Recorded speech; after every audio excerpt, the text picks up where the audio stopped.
Between the scenery, the fish, and the welcome reprieve from the heat, what's not to love about fall fly fishing? Well, for starters, you're probably wondering if you've got to overhaul your fly box or if the same flies you used all summer will keep working. Here's the good news. Fly selection during fall isn't that complicated. Just a few different bugs are on the menu, which makes matching the hatch pretty easy. This week on Untangled, I'll share the 10 patterns you need for fall fly fishing, and I bet you've already got most of them in your box. This is Untangled, fly fishing for everyone, presented by Ventures Fly Co. Hey everybody, welcome to it. This is Untangled, and I am your host, Spencer Durant, coming at you from the backed up, bedraggled, traffic-ridden state of Utah. I'm down here this week because Alex and I are embarking on an adventure tomorrow. We're going to go out and film some exciting new content for y'all, so definitely stay tuned to the YouTube, because we have a ton of awesome stuff shot. We're editing, doing all the back-end production work on it right now, and there's going to be a lot of fun stuff coming out pretty consistently for the next little bit, so you do not want to miss out on any of that great content. But anyways, fall. I think we're ready to call it fall now, right? College football's in full swing. I'm getting packed up to go elk hunting as soon as I get back from this trip. The leaves are starting to change, and it's pretty to look at, but that also means I've got a full-time job of cleaning up leaves in the yard. A little pro tip for anyone who's looking to buy their first house: don't buy one with deciduous trees in the yard. Buy one that's got evergreens in it, because then you don't have to clean leaves up. It's the worst. It's the only thing that I don't like about fall, just picking up the leaves. But anyways, we're not here to talk about the perils of home ownership. We're here to talk about fall fly fishing. So we've already covered some of my tips for fall fly fishing. We did that in an episode, I believe, 2 weeks ago. Covered all of that stuff. So for today, I just want to go through the flies themselves, the patterns that are in my personal rotation. Alex uses most of these as well. This is the stuff that we're grabbing. We actually made sure we're stocked up on all of these as we head up on our trip here tomorrow. This might differ a little bit for you depending on where you fish, just because there might be some regional hatches that only happen in this little corner of the Northeast, and they're very different from what happens out here in the Rocky Mountains. But generally speaking, the flies on this list should take care of you for the fall, because during the fall, you start to see your midges, your mayflies, and then a few caddis. That really dominates the menu, whether you live out on the East Coast, or you're fishing in the Midwest, or even out here in the Rockies. These are the general trends that hold true for all anglers, okay? And the reason this holds true is the bug hatches are going to change as the seasons change. Your caddis aren't active year-round. Your mayflies aren't active year-round either. I'd love it if they were, but they're not. The only aquatic insect that actually hatches and will hatch during the winter, will complete a full life cycle during the middle of the winter, is the midge. All the rest of them go dormant when it gets this cold. So as the seasons change, your fly selection has to change, has to be tweaked just a little bit to make sure that you're matching what's actually on the menu. I mean, our stoneflies, we had great stonefly fishing this year for me out here in the West. It was fantastic, and as much as I love the stoneflies, they're not on the menu during the fall. They're just done. So, you don't fish them during the fall. That's just another example of how cyclical and how seasonal a lot of this fishing can become. And the good news with all this, if you're like, whoa, Durant, slow down, I'm taking notes, dude, don't worry about it, because we actually put all this information about when and where different bugs hatch. We put it all into a year-round hatch chart that goes into hatch timings all across the country. So no matter where or when you're out fishing, you can be prepared with the flies that you need to match the hatches that you're going to run into. I'll throw a link to that right here on the screen if you're watching the video podcast, or down in the show notes for those just listening to the audio. So with that out of the way, we understand, all right, The hatches are cyclical. Different bugs are active at different times of the year. These are the 10 flies that during the fall, I will not leave home without these in my box. And number one is the egg bomber. This is a staple VFC pattern. We've been fishing this thing pretty hard for almost 2 years now. It's just an absolutely killer little fly. And what the egg bomber does is it imitates fish eggs, trout eggs that are in the river. And the reason that eggs are in the river during the fall is your brown trout and your brook trout spawn during the fall. So they are getting ready to make the next generation of trout. They're out there going on trout dates, asking trout dads for their fins in marriage and all that sort of stuff. They're just having a great time with it. They go back, they make their little red, and then they spawn, and then we get new baby fish next year. But it's important to remember that even though eggs are on the menu because fish are spawning, you don't want to fish to those spawning fish. If you see pairs of fish together on a red, that's the nest where they lay their eggs. And it's really easy to spot a red because it'll be a clean patch of gravel in the middle of, usually there'll be like moss and stuff on the bottom of the river, especially this late in the year. The trout come in and they dig it out with their fins and make this little bowl shape and then get it completely clean so there's no moss on it, and that's a red. So if you see fish on the red, don't cast them. Let them do their thing. They are busy making more trout for us to catch next year. Leave them be. Don't walk through the reds either. You definitely don't want to step on those eggs. But not every egg makes it into the red. Some of them will get kicked loose. They'll get hit loose by their tails or whatever, and they'll end up drifting down through the current. And so all the other fish, especially if you're fishing rivers that have rainbow trout in them, other kinds of trout species, they know that the brown trout are spawning, and those eggs are a super high protein meal that are really easy to eat. That's not like they're alive and can escape the fish. They can just gobble them up. So the other fish in the river will key in on the fact that eggs are there, and they will go nuts on eating them. So what you should do if you want to fish egg patterns is make sure you're not casting into the riffles, into the shallows, because that's where the brown trout are going to make most of their spawning nests. Leave that all alone.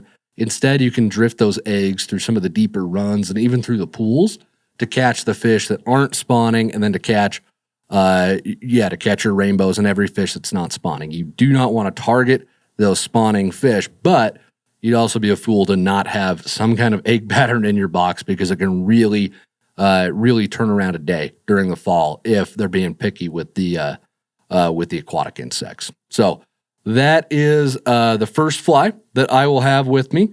Fly number 2 is going to be the Trico spinner. I really like these in a size 18, but you can go a lot smaller if you want. I know folks who fish these down into like size 24 and 26 and even 28. You get that crazy, it's just out of control. But Tricos, they are the smallest species of mayfly that will hatch, and they come off during the fall, and their hatches can be really tough to decode because trout will key in on certain life cycle stages where during the hatch, they'll only eat the females early, and then they'll switch to eating only the males later. They get that picky about which one they're eating. And it is kind of interesting that we can tell what they're eating. It's just something that I've always found interesting myself, that we're like, oh, this is what they're eating, right? But these Trico spinners, I probably ought to do a show on Tricos just at some point, just because they are such an interesting bug to dive all the way into. But this Trico spinner is a great pattern to have on hand when the fish are snacking on those tiny mayflies. They're not eating any midges. Highly recommend having a couple of those in your box. Our next fly is going to be the parachute blue-winged olive.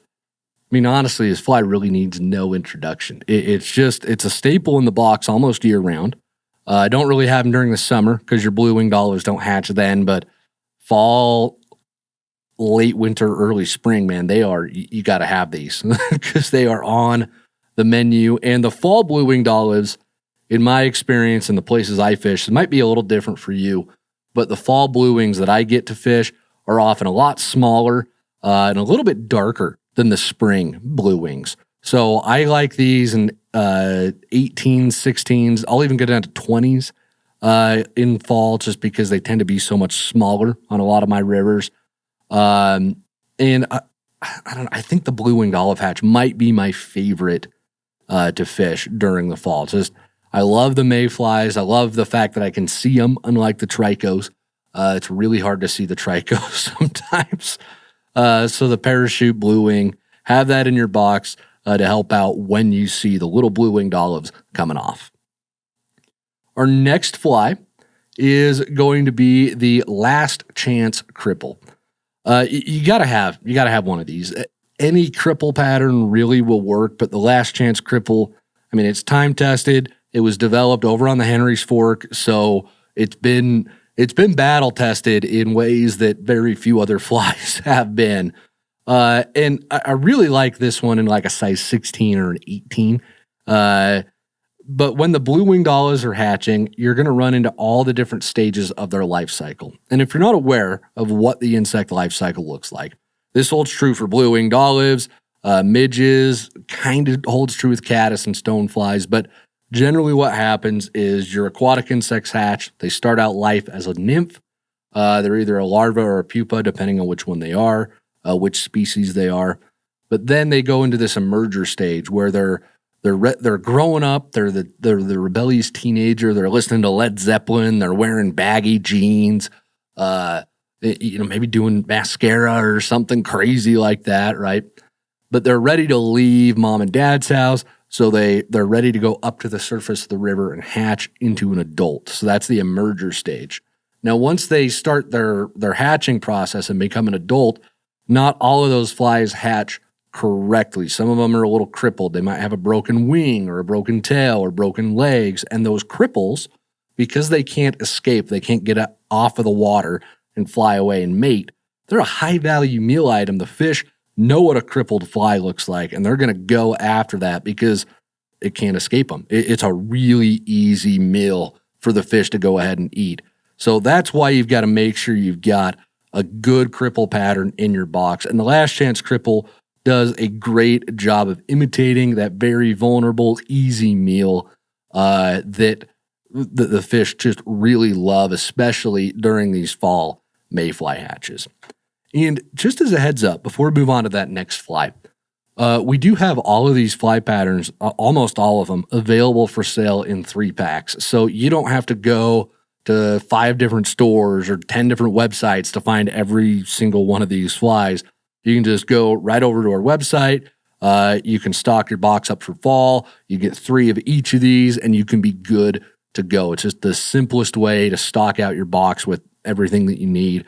So I will throw a link down in the show notes or right here on the screen if you're watching the video podcast, if you want to go snag some of those 3-packs for yourself. We have, like I said, almost all of these are available in those 3-packs. Our next fly is going to be the sparkle dun. And y'all knew this was coming, right? Longtime listeners of the show are aware that the sparkle dun's my favorite fly. It is the buffalo wing of the fly world because it's just so good. It's so perfect. We reached peak fly design with the sparkle dun, and everything else is just a vain attempt to be maybe as good at some point in the distant future. No, there's a lot of great flies out there, but I love the sparkle dun, especially in sizes 16 and 18, because it's such a great emerger pattern. That's the life cycle stage it represents. It's an emerging mayfly. They're super simple to tie if you're into tying your own flies, and they're just so effective. I've used them everywhere in some of the pickiest fisheries on the planet. Last fall, after elk season, we had a couple of days before Yellowstone closed. I don't live too far from Yellowstone, so we drove over there, buddy and I, and we fished the fire hole in a snowstorm in October, which that is, I'm convinced that's the peak time to go fish the fire hole. It's so cool. And it wasn't crowded. We had the river to ourselves basically all day. And the fish were coming up on this beautiful blue-winged olive hatch, so I threw out a little blue-winged olive-colored sparkle dun to catch them, and my goodness, it was just some of the best fishing I've ever had. And I'll throw them on the Green River in Utah, any pressured river that you can think of. The sparkle dun's going to work there. It's just a very effective little fly. I usually do fish it as the second fly in a double dry fly rig because they're smaller and then they sit lower in the water, so they're really tough to see. So I'll put a bigger, like a size 16 parachute in front of it, and that will function almost as the indicator for that sparkle dun behind it. That way, if a fish eats the sparkle dun, I'll see that bigger dry fly move. It also helps me just track both flies as they're drifting. So that's the way I like to rig it up and the way I like to fish it. But do yourself a favor, throw a sparkle dun in your box. You're going to be a happy camper this fall, I promise. Our next fly is going to be the Griffith gnat. I love these in a size 18, but you can go even smaller, down to 20 or 22 is not too small for this fly. I was waffling between putting the Griffith gnat on here or the Matt's midge, but for whatever reason, I feel like I do better during the fall with a Griffith gnat than I do with the Matt's midge. It's another great midge pattern. That's what the Griffith gnat ostensibly imitates, is a midge. It's kind of an attractor pattern. It's not really meant to imitate one thing too closely. It looks like it could be a cluster of midges. It could be some mating midges. I just think it looks really buggy because there's the peacock herl body, which just shines and looks so buggy. And then you got some nice contrast with the grizzly hackle on it. It just looks buggy. So I think that's part of why the fish love it so much. It's a really good fly to tie on when the fish are snacking on midges, or if they're just sitting in slack water, they're kind of cleaning up. You watch them rise. You'll see this a lot during the fall and in the spring, where the fish will rise in the slack water. And it's really tough to see what they're eating because there's so much junk on the water. There's crippled bugs on the water. There's spent bugs on the water. There's just the usual slop on the water that you get in the eddies and the slack stuff. And the fish just eat mouthfuls of it. And sometimes the Griffith gnat just works really well in those situations for whatever reason. So I definitely would have that one on there. It just seems to be a more effective fly for me during the fall than the Matt's midge. So that's why I included it on this list. Our next fly is going to be really any streamer pattern. I didn't want to recommend one in particular here because it's hard for me to say, well, this is the fall streamer pattern. Okay. And the reason I say that is fall is when the fish are packing on the pounds for winter. They are going to aggressively feed so that they can make it through the long winter that's coming ahead of them. You know, kind of like me at Thanksgiving dinner with the family when I make sure I'm at the front of the line because, dadgummit, I want 10 rolls and I'm putting them on my plate first and nobody else gets them. Okay, the fish have that same selfish attitude, especially when streamers start coming through. And then on top of that, you've got spawning seasons during the fall, which makes the fish extra aggressive. So there's just these compounding factors that make fish love streamers. And it's hard for me to just say, oh, well, you have to use just this one because I switch up my streamer patterns pretty consistently throughout the fall. I do tend to default to bunny leeches of some sort. I just love their movement. I can tie them really heavy or really light so that I can control the depth that they're fished at. I do like fishing most of my streamers on sink tip lines, but sometimes you don't need that. Sometimes you need a lighter one. And I just like what the bunny leech offers me. So that's what a lot of my streamers tend to be derivative of, is some sort of bunny leech, or they incorporate some sort of rabbit strip on them. Just, I love that movement. I love the way it wiggles in the water. I love the flash of it. Just looks good to me, and looks good to the fish too, because I end up catching a few on them every fall. So any streamer, just about any size that you want to toss, is going to work well for the fall. Pick stuff that you like, but remember that you want to fish a dark-colored streamer on dark days and then light-colored streamers on light days. That's the rule of thumb for fishing streamers, even in the fall. Our next fly is going to be the Rainbow Warrior. I love this in a size 16. You can go down to an 18 if you want. But with all the midges hatching, you'll want some midge nymphs on hand. You'll want like a zebra midge, for example. And I almost threw that on the list, but I really like the Rainbow Warrior because it's just got that, it's got that sparkle. It's got that pizzazz. It looks fancy. Like it looks like it went to Harvard, knows what it's doing. It's got its life together. It's got a BMW, a house in the burbs. It's just a good, solid fly, but it's got a wild side. And that's kind of why I like this Rainbow Warrior. It seems to work really well to get the fish's attention. That sparkle and that shine can make it stand out in that low, clear water when a lot of everything's just drab and dark and dull. I just love how it looks and moves through the water. So that's why I threw the Rainbow Warrior on this list, but really any midge nymph is going to be a good bet. Our next fly is going to be the Perdigon. I like this in a size 16 as well. This is a fly that I really like the fact that it's slim, it's small, and it's got a realistic size to it. So it sinks quickly, but it doesn't make a big splash, doesn't make a lot of noise when it enters the water, and then it sinks very quickly. It's slim. It's just got that good lifelike appearance to it. That's very helpful in the low, clear water that we run into during fall. It's not a fly that's going to land and spook a lot of fish. It's a fly that's going to get their attention more so than it is going to spook them.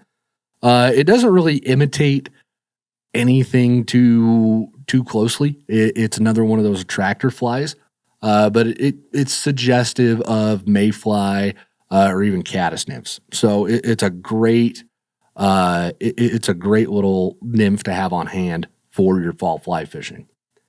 And our last fly on the list is the October caddis. I like these in a size 14, but you can go up in size, fish them a little larger as well if you want. But 14 is pretty common for the October caddis hatches I run into, so that's the size I picked here. But the October caddis, it's just this big, bright orange caddis fly that hatches during fall, and usually the peak of it's sometime in October, hence the name. But I think it's probably safe to call it the last big aquatic insect that hatches for the year in a lot of places. You're not going to have too many bugs much bigger than this coming off, really at all. So it's nice to make sure that you've got an adult version of this bug on hand just to match any of these adult hatches when they start coming off before fall completely wraps up. But if you're not sure if you have October caddis in your area and you get out and you see these big, bright orange caddis flying around, even if you've got just an orange or even a really light brown elk hair caddis in your box, that'll work fine to imitate it as well. You don't need to have an exact match in my experience, but if you get quite a few of them coming off in your area, that's when you're going to want to invest in some that look and feel like the real thing.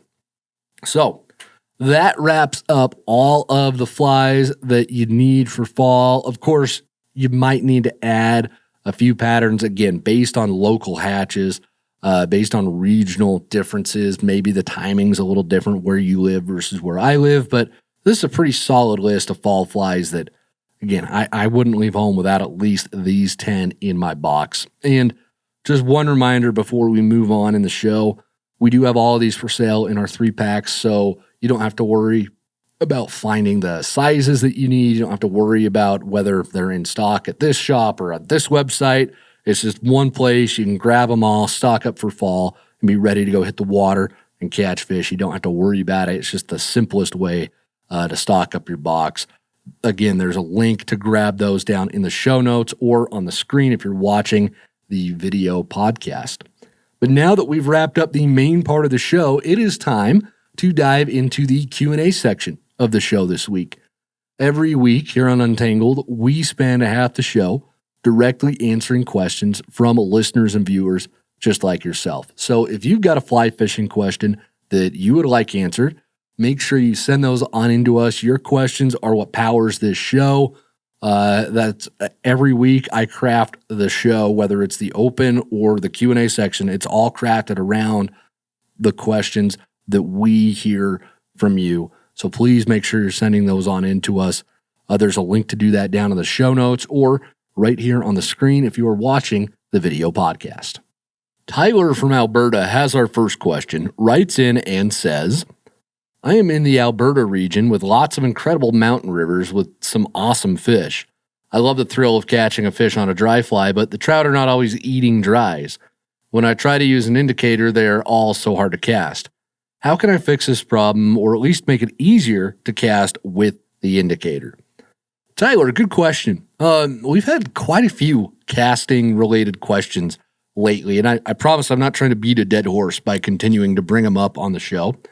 But I really do want to make sure that this point is hammered home to everybody who listens, because when you have casting problems, whether it's Tyler's, where you're having a hard time casting those heavier indicators versus your light dry flies, almost every casting problem can be tied directly back to timing. There's some issue with the timing of your cast. You're moving the rod too quickly, or you're moving it too slowly, or in some cases, you're not even moving the rod enough. But there's some sort of timing issue with your cast.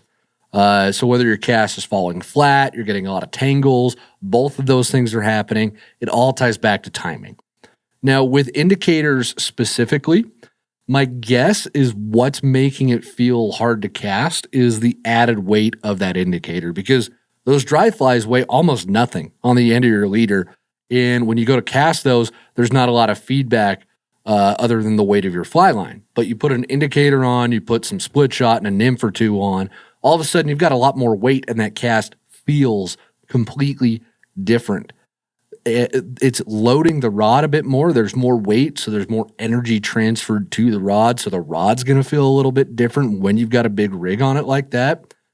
But what that also means is that when you load it up with heavier stuff like an indicator, split shot, and some nymphs, you've also got to let the line straighten out a bit longer. It's going to take a bit longer for that line to straighten out on the back cast and on the front cast. So you need to make sure you're giving each of those casts time to straighten out in front of you and behind you before you start your next casting stroke.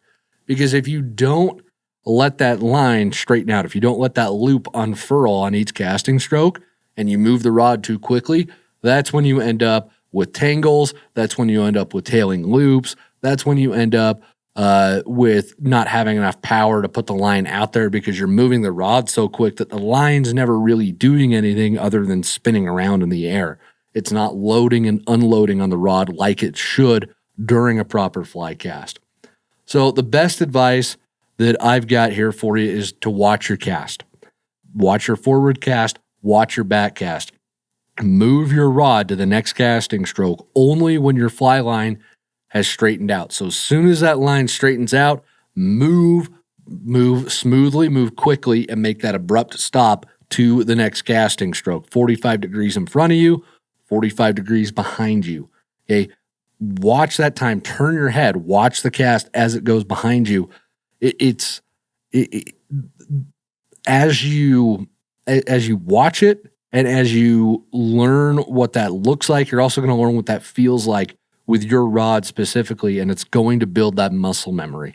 That's what I had to do early on in my formative fly fishing years. I had to watch to figure things out because otherwise I was just I was screwing it up and I was having casting problems exactly like what Tyler was describing. So the good news is when you put this extra weight on, it loads the rod up a little bit deeper. So I think you get a little bit more feedback, and I think you'll pick up on the casting timing pretty quickly.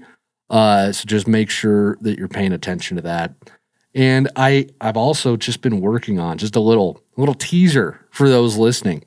I've been working on a new nymphing masterclass episode, and it's all about casting and presenting your flies. That'll be dropping on YouTube in a few weeks. So definitely make sure you're watching out for it and looking for it, because you'll see a lot of these concepts discussed and illustrated in that video. So Tyler, thank you so much for sending your question on in. I appreciate it. Scott from Colorado's got our next question, writes in and says, I started this fly fishing journey last November where I was skunked on almost every trip to the local fishery, the South Platte. Over time, I started to have more success and would catch at least 1 or 2, but nothing over 16 inches. I am now expecting to catch 3 to 5 on each 4-hour trip to the river. I credit your podcast and the starter pack I purchased from y'all for my improvement. I'm curious what you consider a successful day on the river. Do you have a number in mind, or are you seeking that personal best fish?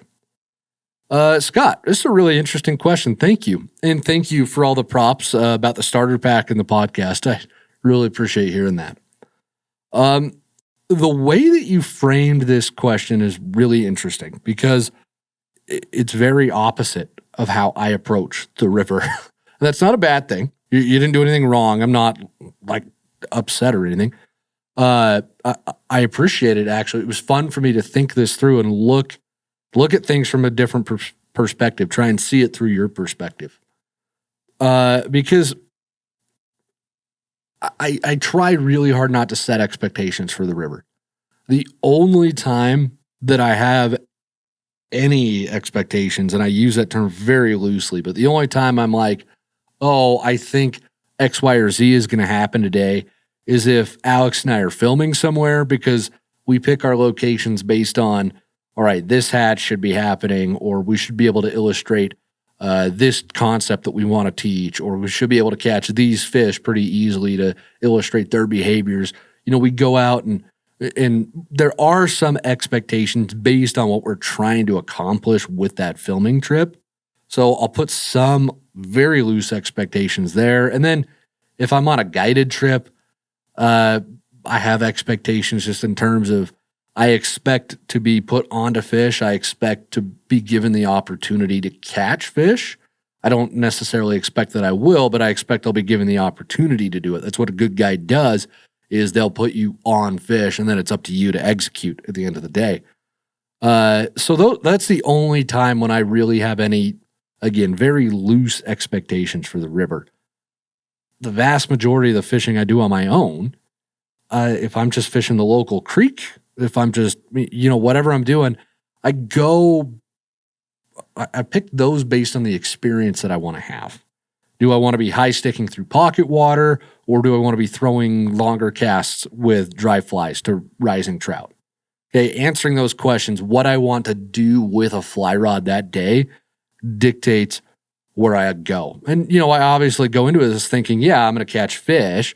I think we all go into it thinking that when we head to the river, we think, yeah, we're going to catch a few fish today, but I don't go into it expecting it. I don't really go into it thinking, oh yeah, I'm going to catch my personal best today. Let me give you an example just to illustrate this. It was last week. I got a call from my buddy Gene.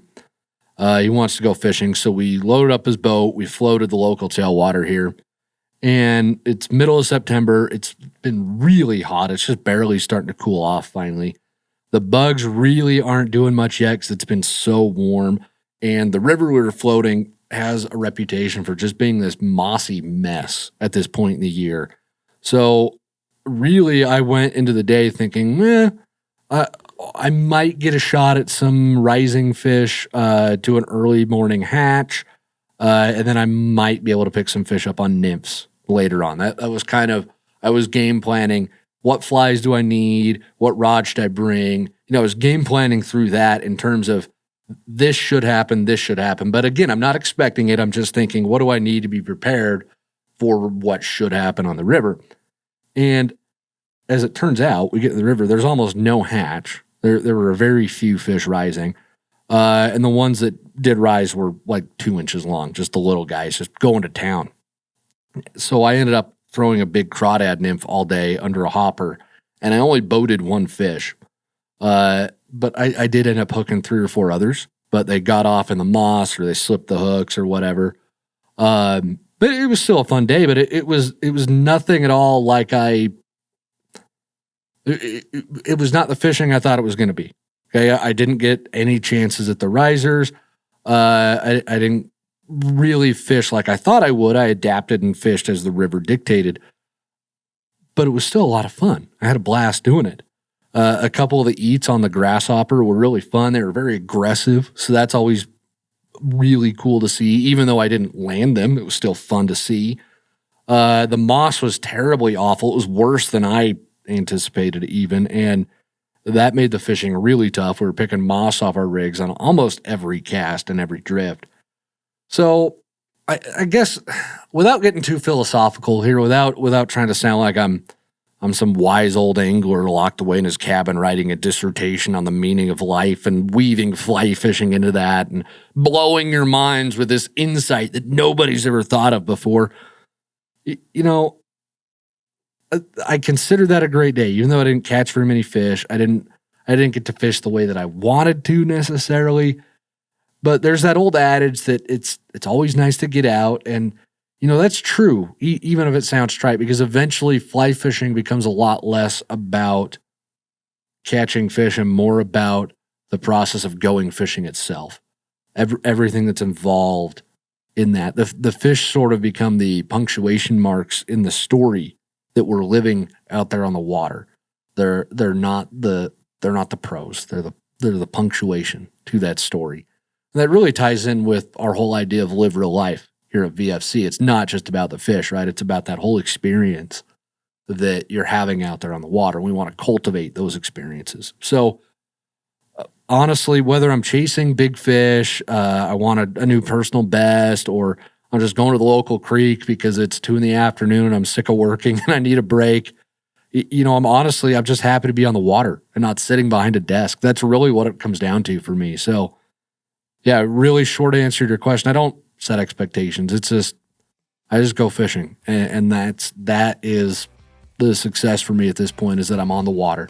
So hopefully that answers your question. I appreciate it.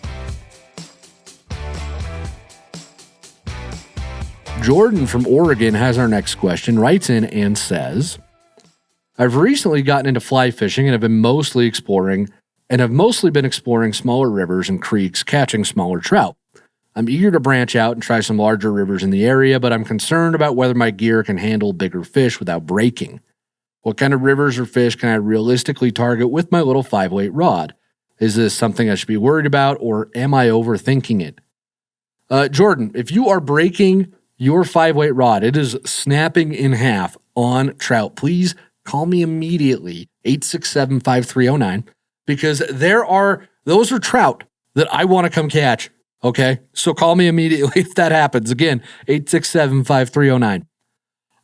No, in all seriousness, your 5-weight's going to be just fine on big trout in big rivers. Alex and I regularly fish big rivers here in the West with our fly flingers, our rods here at VFC, and those are 9-foot 5-weights.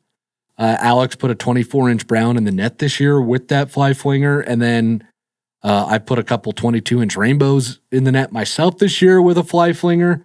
And for like 90% of my fishing, a 5-weight is the rod that I pick up. It does what I need it to do. Unless you've damaged your rod in some way and broken it before you get to the river, it's almost never going to blow up on a fish. It's never going to break because a fish is so big. I guess if you were fishing for carp with a 1-weight or something like that, then yeah, I could see the rod potentially breaking under that strain because it's not designed for it. But even then, well, I don't know, a 1-weight's pretty tiny. Carp might break it, but it's very, very rare for something like that to happen with a 5-weight. I was out in Alaska last summer, and I was out fishing this 9.5-foot 7-weight fly rod for sockeyes on the Kenai River. And I'd caught a fish, I set the rod down, I conked the fish on the head, put it on the stringer because we were catching to eat to fill the freezer. And I go back out, make a cast. I hook up almost immediately with another fish, and I set the hook, and the fish takes off, and then the rod, there's just this big cracking sound, and the rod literally blew up in my face. And I look at my buddy who was with me, and I'm like, what the heck? He's like, yeah, I stepped on it. I didn't want to tell you because I thought you'd be mad. It's like, well, I'm mad now that the rod broke, dude. That's what upset me. It's not that you stepped on it, it's that you didn't tell me. And so I had no warning. And that's why the rod blew up, even though when I picked the rod up, there wasn't any obvious indication that it was broken. As soon as it went under some strain, it did break. And so you'll see that with rods that if they get hit with a nymph too hard, or they bump into a rock or a tree branch, or they get hit in the car door, even if it doesn't break them completely, there's still a very good chance that it's damaged in some way. And then it will break, but that's the only rod I've ever broken on a fish. All the other rods I've broken is because I slammed them in a car door, truck tailgate, or I hit the very tip of the rod with a fly that was way too big, like a giant mouse or a big streamer, and it just shattered that tip. So, anyways, the bigger, heavier rods that you can fish with, all that they do is they give you the ability to throw larger flies. And then, of course, you've got a little bit more backbone and pulling power, because if you're fishing larger flies, it stands to reason you're going after larger fish. So what we do with our fly rods when we pick them is we pick the fly rod to use for the day based on the size of fly that we need to throw and how far we need to throw that fly. It's not really tied into the size of the fish. Okay, there's a correlation there a little bit, but you're picking the rod based on the size of fly that you need to throw. If you're tossing streamers all day on a lake, a 6 or a 7 weight is going to be a lot better than your 5, because a lot of them are built for that. They're beefier, they're stronger. They'll throw those lines a little bit further with less effort, okay? If you're tossing small dry flies, like 20 feet on a creek, a 4 weight is going to be your best friend, even if the fish in that water are big, because you want the delicacy of how a 4 weight presents dry flies over what the 5 weight offers, because it's just going to be a little softer, a little bit prettier than that 5 weight. But the 5 weight gets used so often. We pick that rod all the time because it really is the Goldilocks rod. It can handle just about anything that you throw at it, trout related, even into some bass stuff. And then obviously it'll be great with panfish as well. The only time that I really switch up from my 5 weight and go to a different rod is if I'm throwing a really big hopper dropper rig all day, or if I'm throwing big heavy nymph rigs all day.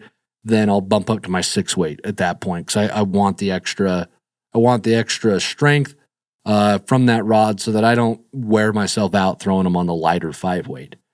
And then again, if I know I'm fishing really small dry flies to fish that are spooky and picky, then I'll go over to a 4 weight at that point. But your 5 weight really is going to do the job for like 90% of trout fishing situations. So you are overthinking it. Don't worry. Your 5 weight's going to be fine. And thank you so much for sending that question on in.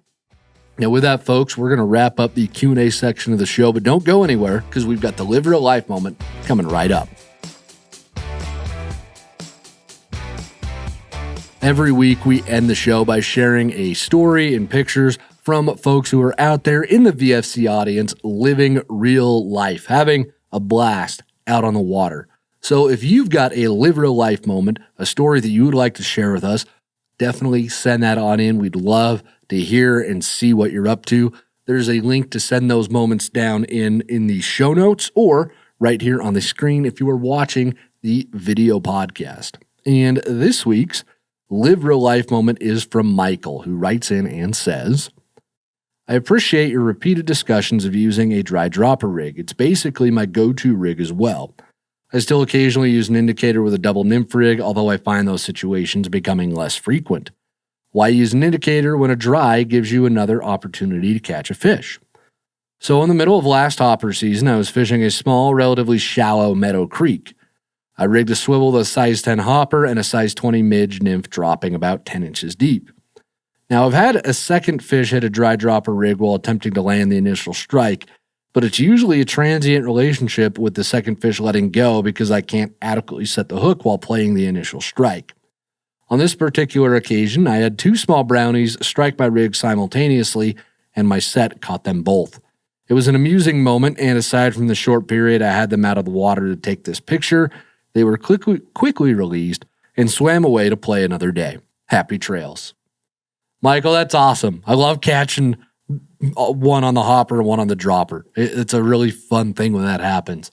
It doesn't happen all that often, like you notice, but when it does, it's just fun. It's just one of those little things that makes you smile and think, yeah, I caught 2 fish on one cast. And you feel real good about yourself. So, oh, well, that's awesome. Thanks for sending that story in. And thank you, listeners, for being here and listening and watching to the entire show. That does more to help us out than you can know. If you want to continue to help us out, make sure you tell everybody you know about Untangled. Tell them about VFC, about what we're doing here. We want to help them live real life. We want to help them have those amazing memories out on the water so that we can all get the chance to experience this wonderful thing that is fly fishing. So tell folks about it, rate and review and subscribe to this show wherever you're listening to it, because those help as well. And until next week, folks, get out on the water, enjoy yourselves, go have some fun, catch a few fish, and live real life.